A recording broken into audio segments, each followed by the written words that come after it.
월스트리트저널은 현지 시간으로 9일자 지면을 통해서 중국 정부는 최근 아이폰을 포함한 해외 브랜드 기기를 중앙정부 기관 공무원들이 사용하지 못하도록 조치했다 그러면서 이 같은 금지령은 국영기업 및 다른 정부 관련 기관들에도 확대될 조짐을 보이고 있다. 이렇게 보도를 했습니다.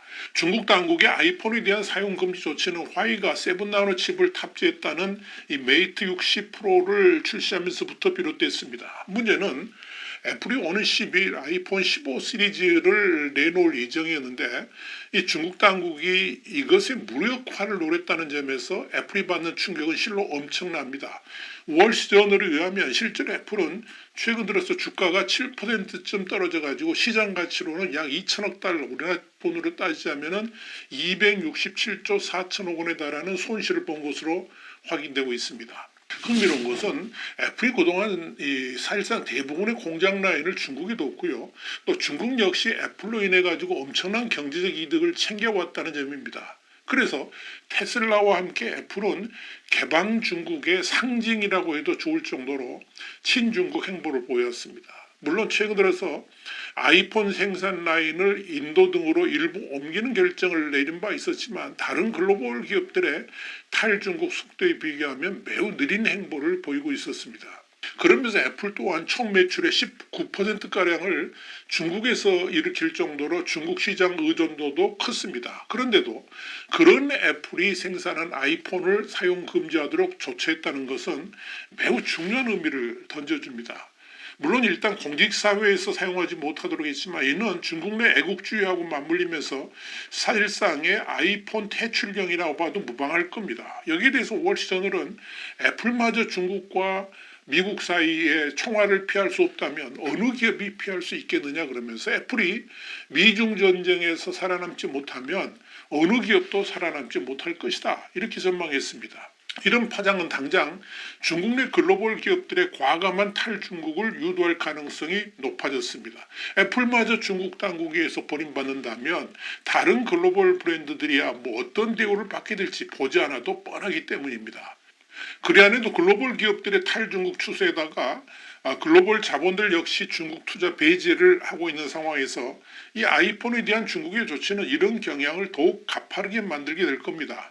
더더욱 중국 시장에 상당한 기여를 해왔던 애플마저 중국 당국에 의해서 찬밥 대우를 받게 되었다는 점에서 이 글로벌 기업들은 더 이상 중국에 미련을 갖지 않게 될 것으로 보입니다. 당장 애플은 최신작 아이폰 15를 인도에서 생산하기 시작했는데 이렇게 중국 밖 공장에서 이 아이폰 생산량을 늘리는 대대적인 조치를 강화하게 될 것으로 보입니다. 이런 점에서 중국 당국은 큰 실수를 했다라고 말하는 것입니다. 이번 아이폰에 대한 사용 금지 조치는 안보상 이유를 명분으로 들었습니다. 다시 말씀드려서 아이폰 사용자의 부주의로 중국의 중요한 안보상 기밀들이 해외로 유출될 수 있다라고 판단했다는 의미입니다. 그런데 이는 화웨이가 5G 백도어 등을 통해서 서방 세계 기밀을 유출하고 있다는 그동안의 비판에 대해서 결코 그럴 수도 없고 그런 일도 없다라고 극구 부인해왔던 중국 당국 입장을 무색하게 만들고 있습니다. 그것도 미국 등의 서방 시장은 화웨이 제품에 대해서 구체적인 증거를 제시하면서 문제를 삼았는데 중국 당국은 아이폰의 어떠한 점이 안보상 문제가 되는지 구체적인 명시를 하지도 않은 채 무작정 사용 금지 조치를 내렸다는 점에서 중국은 할 말이 없게 됐습니다. 그래서였을까요? 마오닝 중국 외교부 대변인은 8일 정례 브리핑에서 아이폰 사용 금지령에 대해서 긍정도 부정도 하지 않으면서 미국의 중국 기업 제재가 문제다 이렇게 비판하는 입장을 내놨습니다.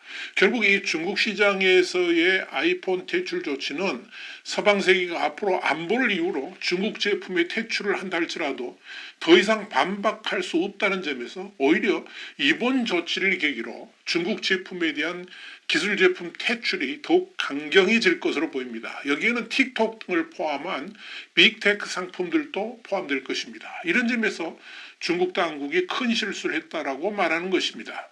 또 하나 중국의 엄청난 실수는 중국 당국이 화웨이를 지나치게 신뢰하고 있다는 점입니다.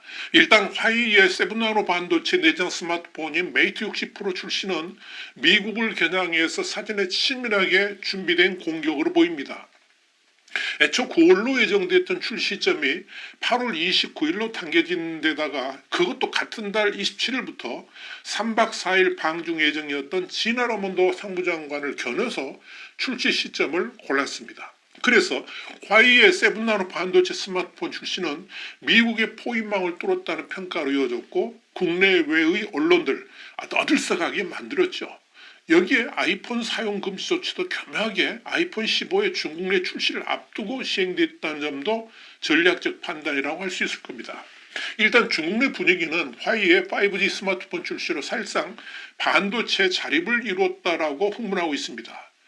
그런데 그게 맞을까요? 과연 그럴까요? 현재까지 확인된 바로는 화웨이의 새 5G 스마트폰에 중국 파운드리 업체인 SMIC가 7나노 공정으로 제작한 기린 9000S AP를 장착한 것으로 확인됐습니다. 이 점만 본다면 미국의 제재를 뚫고 7나노급 반도체 조달에 성공했다고 판단할 수 있습니다. 우리나라 언론들도 그렇게 보도를 하고 있죠. 그러나 이면을 들여다보면 전혀 그렇지 않습니다. SMIC가 개발했다는 7나노 공정은 대만 TSMC가 2017년에 개발했던 기술을 재탕한 수준으로 지금 상황에서는 이 상업적인 경쟁력이 떨어집니다. 한마디로 TSMC가 이미 폐기한 기술로 량멍숭 사장을 포함한 과거 TSMC 기술진들을 비싼 돈 주고 대거 스카우트 해가지고 6년 전 기술을 재현한 정도다. 이렇게 보시면 됩니다. 결국 중국이 7나노 공정에서 첨단 EUV가 아니라 정밀도가 떨어지는 DUV에서 위치 조정을 해가면서 무리하게 칩을 만드는 것이라 볼 수 있는데 그렇게 되면 불량률이 높을 수밖에 없습니다. 이렇게 수율이 낮게 되면 시장성이 확실하게 떨어집니다. 당연히 SMIC는 수율을 공개하지 않고 있습니다만 전문가들 최소 50% 이상의 불량품이 나올 것으로 추정합니다.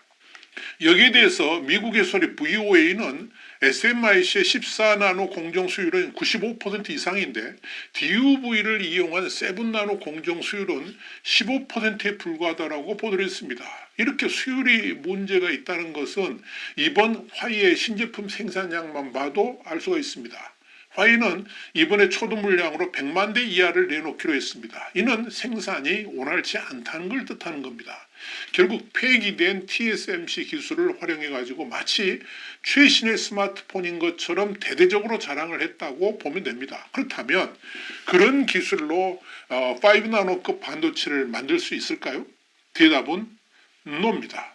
수율이 극히 낮은 7나노가 최상입니다. 이것이 중국의 한계입니다. 중요한 것은 그런 식으로 반도체 굴기를 해봤자 결론은 뻔하다는 겁니다.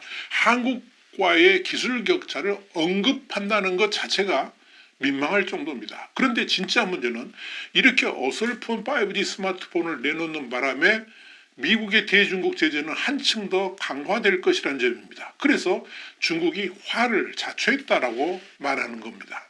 우리 신문에 이미 지난 4일 화웨이의 새로운 5G 스마트폰이 중국의 반도체 자립과는 관계가 없다라고 단정한 바 있습니다. 그러면서 중국이 그동안의 반도체 기술에 대해서 어떻게 뻥튀기를 해야 하는지 낱낱이 밝혀드린 바 있습니다. 이번도 마찬가지입니다. 중국은 그런 식으로 거짓말을 해서라도 중국 인민들의 자존심을 키워주려고 했을지는 모르겠지만 이로 인해서 중국 경제가 받을 압박은 앞으로 상상도 못할 지경으로 확대될 것으로 보입니다. 또한 아이폰 퇴출령을 내림으로써 중국에서 애플 제품을 만들거나 관련 업무에 종사하는 근로자 최소 100만 명 이상의 일자리까지 고민해야 될 상황으로 몰렸습니다. 중국 경제를 뒤흔들 만한 자충수를 뒀다 하는 의미입니다. 참으로 어리석은 정권입니다. 와이타임 정세분석이었습니다. 감사합니다.